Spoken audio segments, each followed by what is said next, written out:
Giyak and Mokwa trade their surplus meat for stone gathered by another group. This valued rock, usually chert or obsidian, was used to make their weapons. This early American culture is called Clovis, after the place in New Mexico where their remains were first found in 1932.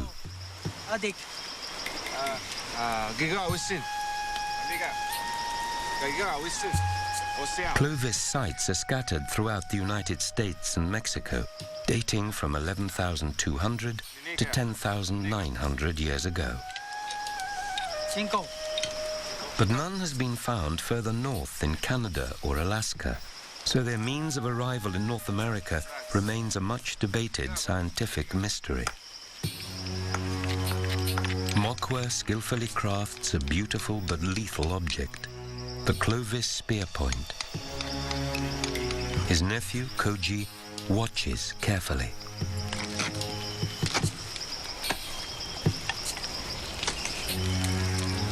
The Clovis spear was a deadly weapon. The point was designed to break off in the wound, causing extensive bleeding.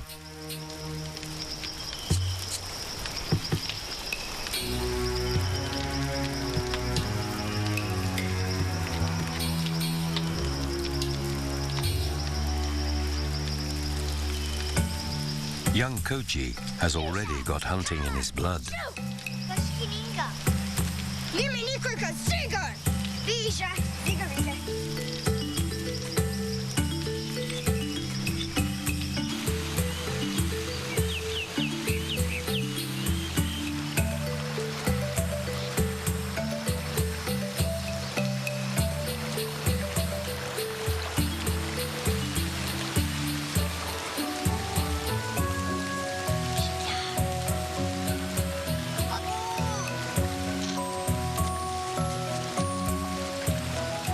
The bedrock here is porous. The ground is riddled with caves and sinkholes.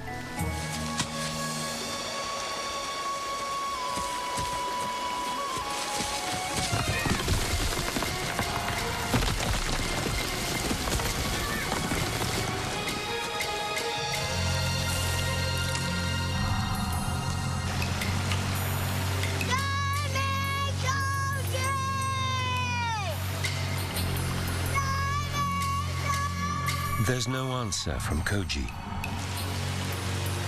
Little Oji must quickly get help.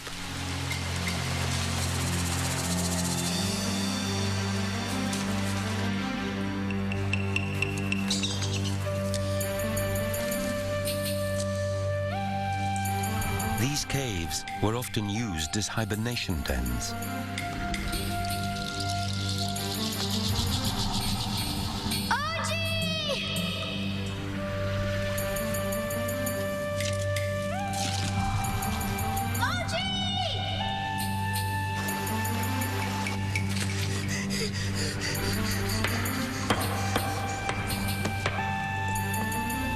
Koji is not alone.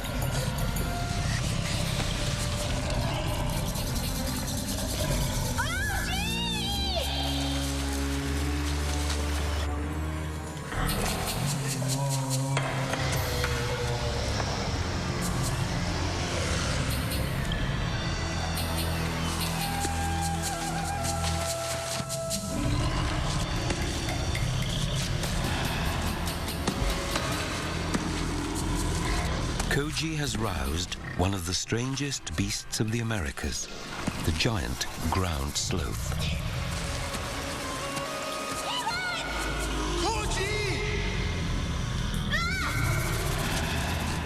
Koji is face to face with 2 tons of Megalonyx jeffersonii.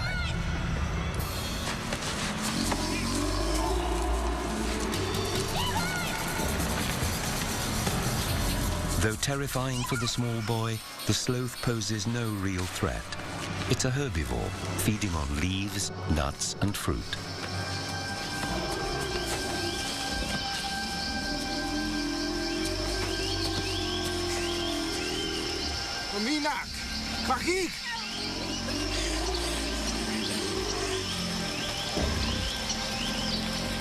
A bruised ego is the worst of Koji's injuries.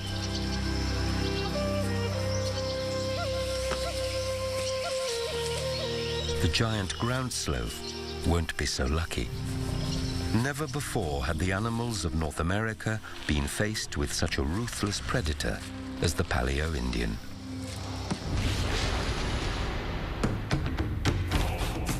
In Kimmswick, Missouri, Clovis spear points have been found together with the giant ground sloth and mastodon bones. The change in climate at the end of the Ice Age hastened the demise of the megafauna.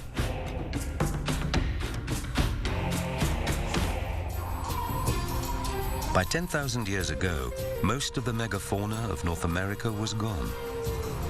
The receding ice sheets had left behind millions of acres of fertile, open plains. Of all the megafauna, only one species remained: bison.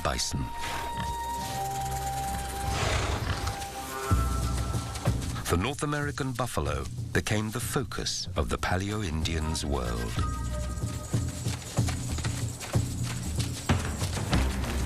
From time to time, bands would come together for a buffalo drive. A hunt of this magnitude was a special event, a great feat of organization.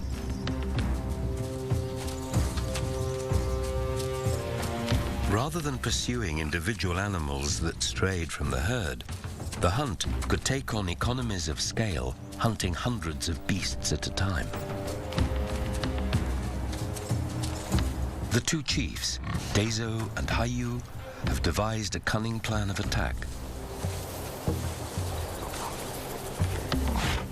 This is Mok's first hunt, a rite of passage for a young Indian.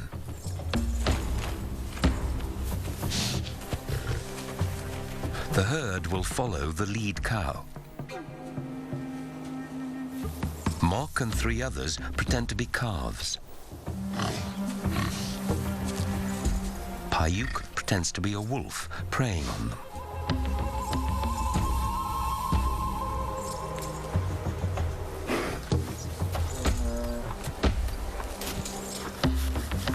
The lead cow moves to protect the decoy calves from the wolf. The herd is positioned exactly as the chiefs planned. Mok has played his part perfectly. It's about to go horribly wrong.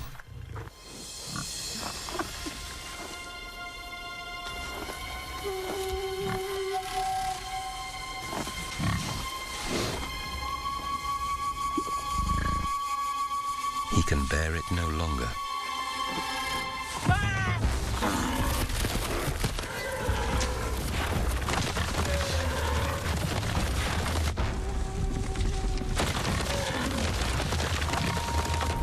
It's a disaster. The stampeding bison might not stop for many kilometers.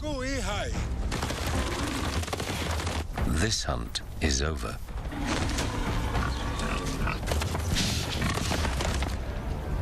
Mok has let everybody down, an embarrassment to his tribe.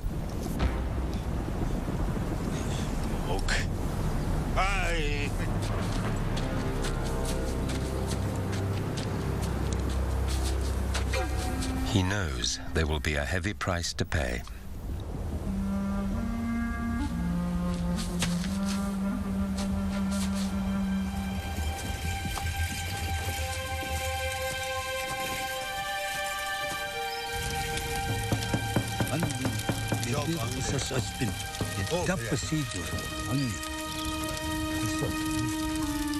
Mok is brought before the chiefs to explain himself.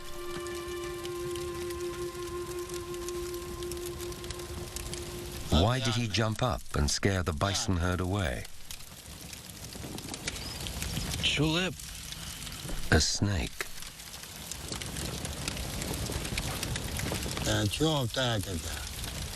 Nishu.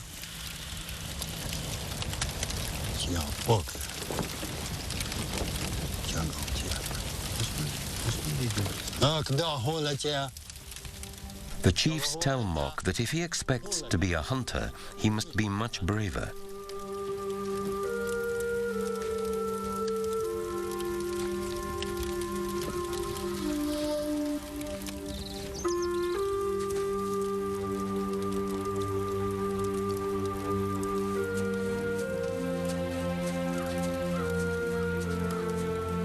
Mok is sent to work with the women and the children to build a butchering camp. It's as tough a job as the hunt, though not as dangerous. They dig butchering pits, and high on a ridge where the wind blows strongest, they erect racks to dry the meat. The dried meat will be pounded and mixed with bone marrow grease and berries to make pemmican, a nutritious food which lasts for months. The running of the camp is as important as the organization of the hunt. Tani! Tani! Shiwu is not impressed with the new addition to her team. Rust!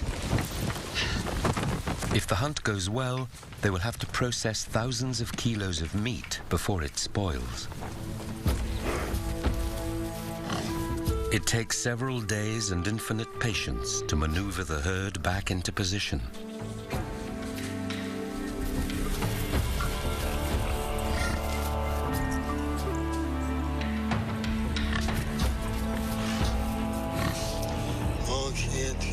Tomorrow will be the day.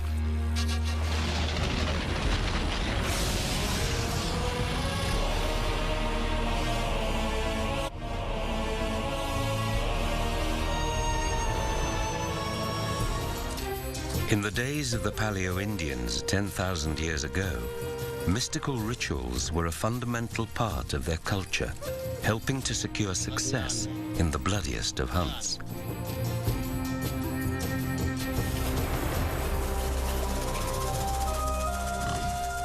Mok and his tribe have been following this herd for days.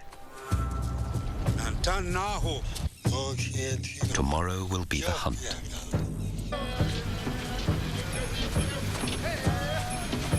That night, they ask the gods for their blessing.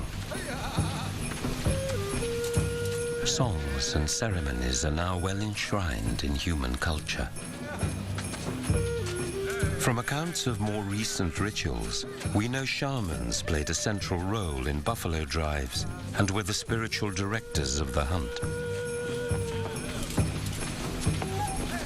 Mok will not be joining the men on the hunt. He must stay and help the women at camp.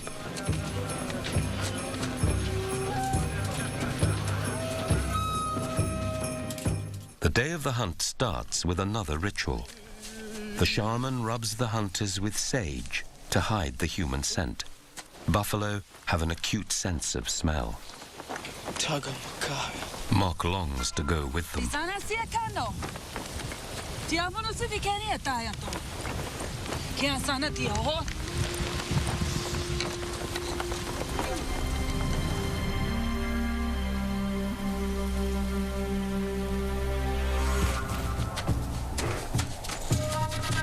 The decoy calves move into position once more.